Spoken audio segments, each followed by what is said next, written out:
Hey you travelers, Millsy here, and this will be my second video regarding Frontiers.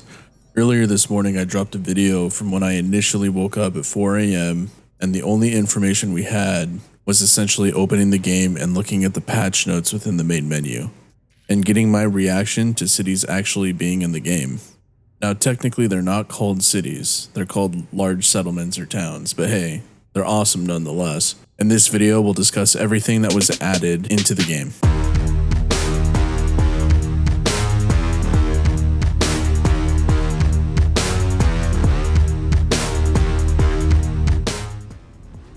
Now first I want to talk about all the things that people were somewhat speculating about this particular update prior to its release, looking anything from combat overhaul, cities, ship customization, there being some sort of void realm we can go into, space station ownership and possible economy management of a star system through space stations, and some multiplayer ship capability.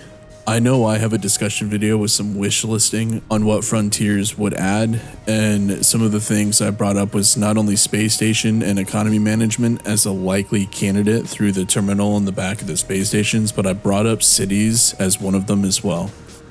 Although I did bring up cities as something that would be difficult for the developers to implement. Well, we didn't necessarily get to see what the terminal in the back of the space station gets to bring just yet, but Hello Games did bring large settlements. These are settlements in which we can expand upon by becoming an overseer of a town and adding blueprints, managing citizens and citizen conflicts, and our goal with these large settlements is to make them as profitable and happy as possible while defending them from sentinel attacks. From some of the videos I've posted, I think cities was possibly the most commented item I received on my discussion video, as well as going into other content creators' videos and live streams, seeing what their community had on their wish list as well. I think it's fair to say that cities was one of the most requested features, next to ship customization and multiplayer ships or freighter battles. Now in my previous video when I woke up early to play the update, there were no patch notes available on nomansky.com. There was no icon change yet, even on Steam for the update. It was still using the Prism's logo and banner. Now all of that has changed, including a trailer release from Hello Games. Now what exactly was added from the patch notes?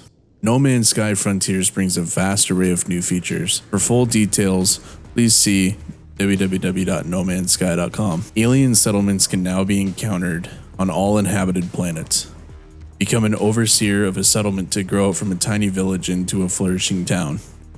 Make important decisions about settlement legislation to keep populations happy, productive, and thriving. Construct more elaborate bases than ever with hundreds of new base parts and advanced building controls. Save slots have been increased from 5 to 15, and Quicksilver purchases are now accessible from any slot. Hello Games has been hard at work to improve and expand No Man's Sky. We hope you enjoy. Thank you so much, Hello Games. Now what I do have to say these patch notes did not include was information regarding the multi-tool overhaul.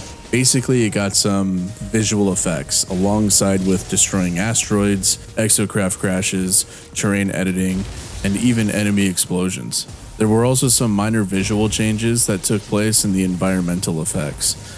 An example being a starship landing or exocraft moving, more dust will be picked up from the planet. Or if deadly fauna explodes, it too will kick up some dust, things like that. When it comes to building, they added a whole new screen for it altogether. To me, it's cleaner and more streamlined. They also made it possible for us to snap build as well as free build, which gives us a lot more freedom with what we want to build. I do have to say one bug that has come up from this. Some folks are experiencing issues from either their game crashing or falling through the map when entering the build camera. I also know that there are some crucial bugs out there where people can't even open up their already saved games because it just crashes their game. So the patch is obviously going to need some hotfixes, and I'm sure they'll be on top of that as well. Most updates do come with pages of issues of hotfixes that need to take place. Expedition 3 has not been released yet. It does not have an official date, and I'm not sure anything since 2016 has had an official release date from Hello Games. But we did get a message that it's very soon, so be on the lookout for that. I'm sure they'll want to get some of these crucial hotfixes out of the way before releasing Expeditions 3. With that being said, and everything we've gotten so far, what do you guys think of the update? Are you satisfied with what they've added into the game? Another question I have for you guys is, what do you think Expeditions 3 will bring? I'll answer both of those right now. I'm excited for the new content that they have added. And after a day of digesting in content while I was working today, I can't help but think that towns will be a lot like frigate missions. Something you pay attention to every day or every couple of days, and as long as you work at it, you'll get some passive income, which isn't bad, but I can tell you right now, I don't pay much attention to my freighter or frigates a whole lot. I know we have to defend our towns from sentinel activity, which is fine, but if you have a scatter blaster, you basically take everything down up to walkers with one shot, and walkers themselves aren't terribly hard to take down either. And I'd hate to see towns become that sort of content where it's something you don't necessarily care about that much in the long run. So right now, I'm curious to see where towns takes us. As far as Expeditions 3, I can't help but think there is something more in Hello Games' pocket. Almost like they're hiding their hand with a good poker face. Though, the only reason why I say this is we still can't interact with the terminal in the space stations. Also, are cities or towns really an element of a sci-fi fantasy universe that they've always wanted to bring in? Anyways, I'll just leave it at that, travelers. Please, if you made it this far into the video, consider subscribing and liking. I'm going to continue bringing more Frontiers content, so until then, I'll see you on the next one, travelers.